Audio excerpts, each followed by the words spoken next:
दुरेशवार जो कि अपनी घटिया हरकतों से बाज कभी भी नहीं आने वाली थी, अब यहाँ तक कि अपने भाई के बच्चे को भी जान से मारने की कोशिश करती है। तैमूर जो कि अपनी बीवी की साइड लेने की बजाय अपनी बहन की साइड लेता है, जिसके बारे में वो बहुत खूब तरीके से जानता भी था कि ये अपनी हरकतों से बाज कभी भी नहीं आती। किसी को भी इस बात का अंदाजा नहीं था कि दुरेशवार आयमा से और वलीद दुश्मनी निभाने के लिए इतनी घटिया हद तक चले जाएगी कि वो अब इस बच्चे को जान से मारने के मंसूबे करेगी। पहले तो वो आयमा सीढ़ियों से धक्का देने की कोशिश करती है। आयमा सबको बताती भी है, लेकिन तैमूर उसकी बात पर यकीन नहीं करता और कहते हैं कि तुम मेरी बहन को इस घर में बर्दाश्त नहीं कर सकती हो। ये बात मैं बहुत खूब तरीके से जानता हूँ, लेकिन मैं आयमा तुम्हें ये बात पहले भी बता चुका हूँ कि मेरी बहन इस घर में ज़रूर आएगी। ये बात सुनने के बाद आयमा अब काफ़ी मायूस होती है और सोचती है कि अगर मैं ये घर छोड़कर चली जाऊंगी तो दुरेशवार का मकसद पूरा हो जाएगा। मैं कभी भी नहीं चाहती कि दुरेशवार का ये मकसद पूरा हो। मैं दुरेशवार के साथ अब डट कर इस घर में रहकर मुकाबला करूँगी।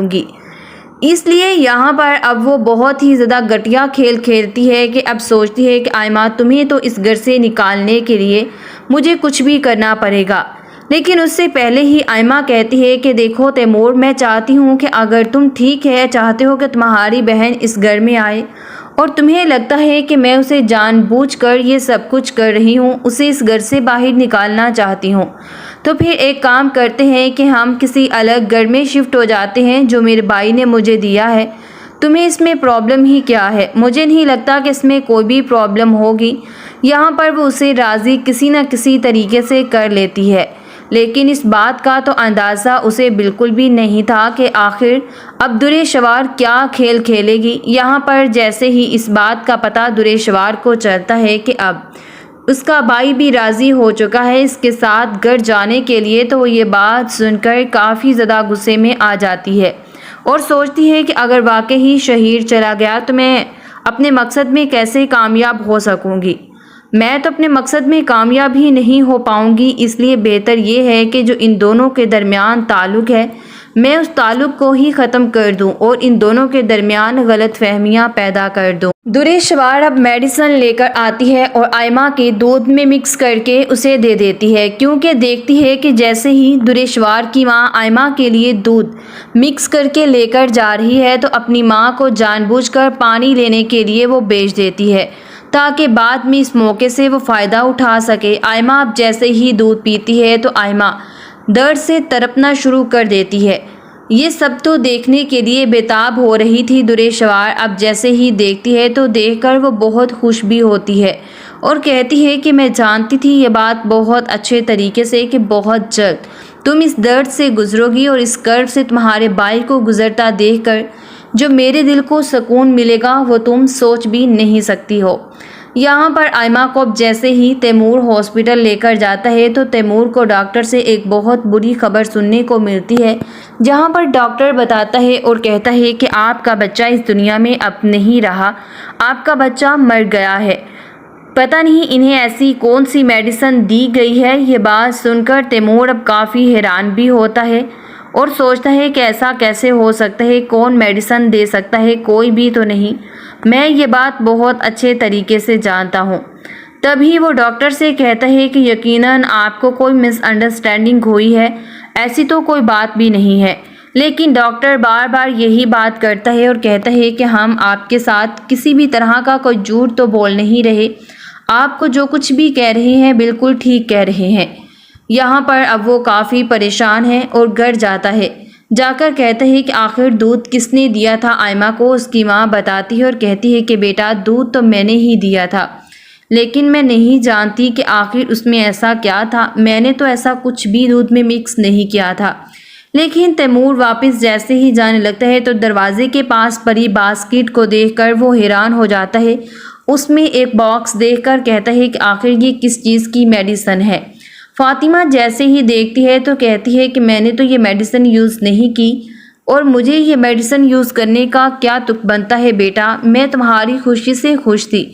ये बात सुनकर कहता है कि आपने नहीं की तो इस घर में कोई और भी तो कर सकता है, कहीं ऐसा तो नहीं कि ये सब कुछ दुरेशवार ने किया हो।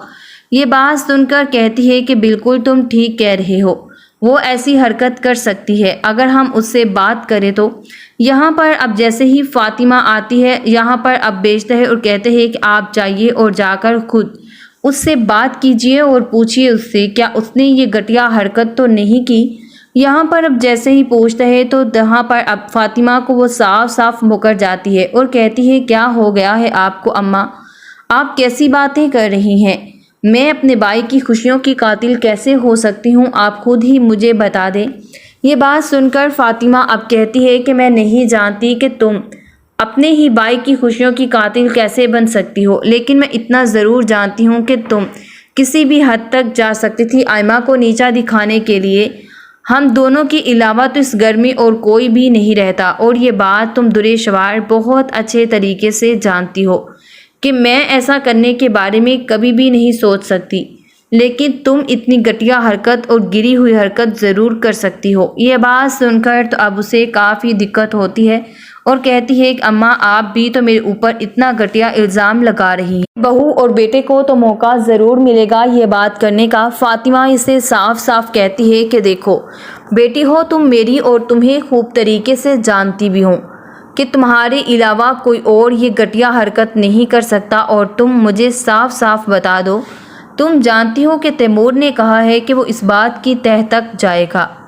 یہ بات سن کر کہتی ہے کہ ہاں تو ٹھیک ہے وہ جائے، لیکن اس کی ماں اسے بہت زور سے پکڑ کر جھنجھوڑتی ہے اور کہتی ہے کہ تم بتا رہی ہو یا نہیں؟ تب بتاتی ہے اور کہتی ہے کہ ہاں کیا ہے میں نے، اب کیا کر لیں گی آپ، مجھے بھی تو پتہ چلے۔ یہ بات سن کر فاطمہ اب کافی حیران ہے، جبکہ تیمور دروازے کے پاس کھڑا یہ ساری باتیں سن رہا ہوتا ہے۔ سن کر تو اسے بھی کافی زیادہ حیرت ہوتی ہے، اسے یقین نہیں آتا کہ وہ اپنی بہن پر اتنا بھروسہ کرتا تھا اور اس کی بہن نے اس کے ساتھ اتنا گھٹیا کھیل کھیلا۔ اب جیسے ہی وہ اندر جاتے ہیں تو جا کر اب بہت ہی زور سے دُرے-شوار کے منہ پر تھپڑ دے مارتا ہے اور کہتا ہے کہ تم اتنی گھٹیا کیسے ہو سکتی ہو، مجھے تو یقین نہیں آ رہا کہ تم اتنا گھٹیا کھیل بھی میرے ساتھ کھیلو گی۔